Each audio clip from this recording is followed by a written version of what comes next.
बॉलीवुड के दिग्गज अभिनेता धर्मेंद्र का निधन हो चुका है। उनके निधन के साथ ही देश, बॉलीवुड और पूरी दुनिया में शोक की लहर जाग पड़ी है।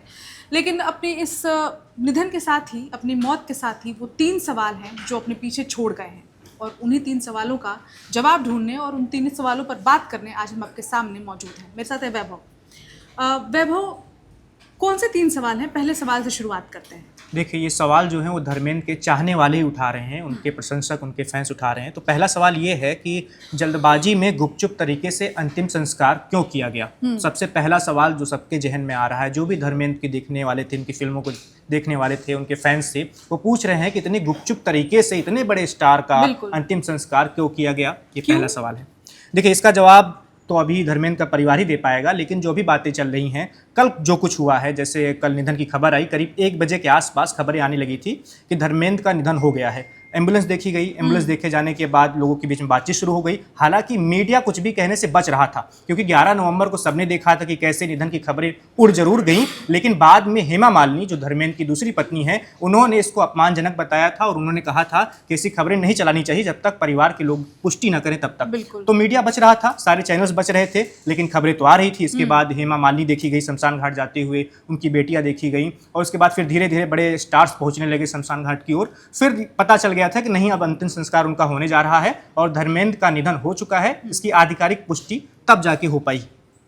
तो सवाल ये उठ रहा है कि इतने गुपचुप तरीके से क्यों किया गया। तो सबके सोशल मीडिया पर आप उठा के देख लिए, सब पूछ रहे हैं कि इतने बड़े स्टार, जानना भी चाहते हैं। जी बिल्कुल, जिनका इतना लंबा फिल्मी करियर रहा और 89 साल की उम्र में उनका निधन हुआ, तो इसके बाद ऐसा माना जाता है कि एक बड़े स्तर पर आयोजन होता है या उनकी अंतिम संस्कार की यात्रा निकलती है, जिसमें बहुत सारे लोग शामिल होते, उनके फैंस आते, लेकिन वो सब कुछ नहीं हुआ जो लोगों को उम्मीदें थी, और अचानक गुपचुप तरीके से ये पूरी प्रक्रिया कर दी गई, ये पूरा अंतिम संस्कार कर दिया गया परिवार के द्वारा। तो इसके बाद ये सवाल, पहला सवाल यही है कि जल्दबाजी में गुपचुप तरीके से अंतिम संस्कार क्यों किया गया, इसके पीछे क्या वजह थी, देओल परिवार क्या कुछ छिपा रहा है। तो ये सब सवाल उठ रहे हैं सोशल मीडिया पर। इसका जवाब तो देओल परिवार ही दे सकता है, और शायद इसका जवाब हमें आने वाले वक्त में मिलेगा। लेकिन दूसरा सवाल भी जरूरी है। दूसरा सवाल क्या है वैभव? देखिए, दूसरा सवाल भी इससे जुड़ा हुआ है। दूसरा सवाल ये है कि धर्मेंद्र को पद्म भूषण सम्मान मिला था, जो भारत के 3-4 प्रमुख सम्मान हैं, व्यक्तिगत स्तर पे, निजी स्तर पे जो दिए जाते हैं राष्ट्रपति के द्वारा, उनमें से वो पद्म भूषण उनको मिला था। और पद्म भूषण जिनको सम्मान मिलता है, पद्म अवार्ड जिनको मिलता है, आमतौर पे माना जाता है कि जब उनका निधन होता है तो उनको राजकीय सम्मान दिया जाता है, नेशनल हीरोज की तरह उन्हें काउंट बिल्कुल, सरकार के द्वारा। आपको याद होगा 2018 में जब श्रीदेवी का निधन हुआ था तो उनको राजकीय सम्मान दिया गया था। ऐसी ही उम्मीद कुछ धर्मेंद्र को लेकर भी की जा रही थी, उनके फैंस की ऐसी उम्मीद थी, लेकिन ऐसा कुछ नहीं हुआ, उनको राजकीय सम्मान नहीं दिया गया। इसके बाद भी ये सवाल उठ रहा है कि राजकीय सम्मान उनको क्यों नहीं दिया गया। बिल्कुल।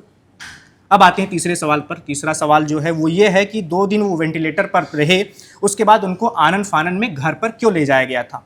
11 नवंबर की, जैसे मैंने आपको बात बताई, उस वक्त भी उड़ी थी ऐसी अफवाहें कि उनका निधन हो गया है। उस दौरान 2 दिनों तक वेंटिलेटर पर थे धर्मेंद्र। उसके बाद फिर उन्हें आनन फानन में घर पर ले जाया गया। कहा गया कि अब घर पर उनका इलाज होगा, डॉक्टर की एक टीम रहेगी, लेकिन वहां उसी चीज को लेकर फिर से सवाल पूछा जा रहा है कि जब उनके सेहत में सुधार हो रहा था, बाकायदा हेमा मालिनी ने कहा था कि वो रिकवर कर रहे हैं, तो फिर उनको वेंटिलेटर पर रहने के बाद घर क्यों ले जाया गया। तो सवाल वहां पर उठ रहा है, और इस सवाल का जवाब अभी धर्मेंद्र या देओल परिवार की ओर से दिया जाना बाकी है। तो ये 3 सवाल ऐसे रहे जिनकी खूब चर्चा हो रही है सोशल मीडिया पर, और लोगों को ऐसी उम्मीद थी कि इतने बड़े स्टार थे, उनका इतना कई दशकों का फिल्मी करियर था, सबको ऐसी उम्मीद थी कि एक सम्मानजनक विदाई, एक अच्छी विदाई जैसी दी जाती रही है सबको विदाई। हम देख लें दिलीप साहब का जब अंतिम संस्कार हुआ था तो कैसे एक हुजूम उमड़ा था, बहुत सारे लोग आए थे, बड़े राजनेता आए थे, नेता आए थे।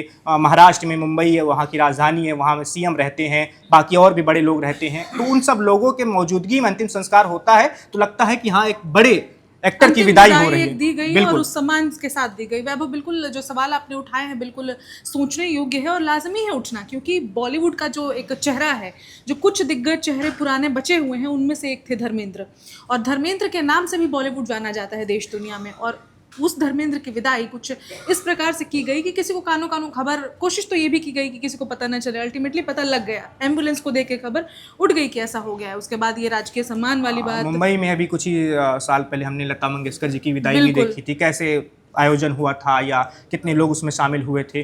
तो वो सब चीजें धर्मेंद्र को लेकर लोगों की अगर अपेक्षाएं हैं, ऐसी उम्मीदें हैं, तो उम्मीदें भी खराब नहीं है, उसको गलत नहीं कह सकते हम, क्योंकि फैंस उनके रहे थे और वो अगर ऐसा चाह रहे थे तो ऐसा होना चाहिए था, लेकिन ऐसा नहीं हुआ। उसकी अपनी एक वजह होंगी, वो वजह परिवार ही बता पाएगा, हम अपने तरफ से कुछ नहीं बता सकते हैं। लेकिन जो भी वजह रही हो, ऐसे तरीके से विदाई वो डिजर्व नहीं करते थे। बिल्कुल, धर्मेंद्र ऐसी विदाई डिजर्व नहीं करते थे। इस पर आप क्या सोचते हैं, हमें कमेंट करके ज़रूर बताएं। मैं ऋचा, मेरे साथ हैं वैभव और आप देख रहे हैं one India Hindi. Subscribe to One India and never miss an update. Download the One India app now.